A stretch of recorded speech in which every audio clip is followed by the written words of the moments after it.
Hey guys, Samba here. I'm at a football field, which is kind of dark, so you probably won't be able to tell. And I'm actually going out for my very first howl. I don't really have there's like no forest around my house, so I don't really have many options where I could go.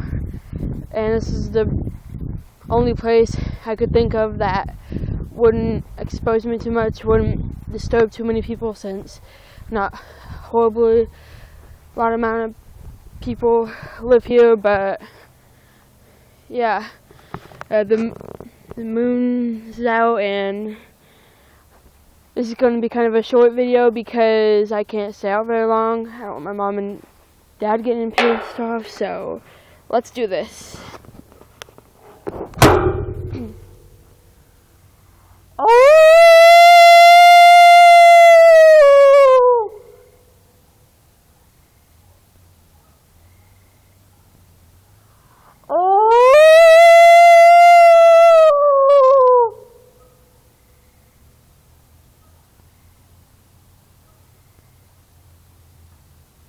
Shit.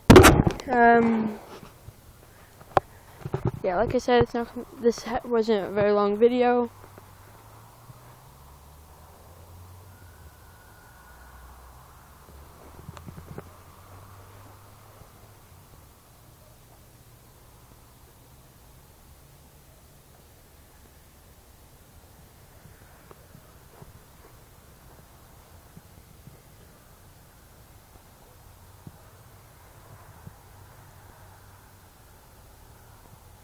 So yeah.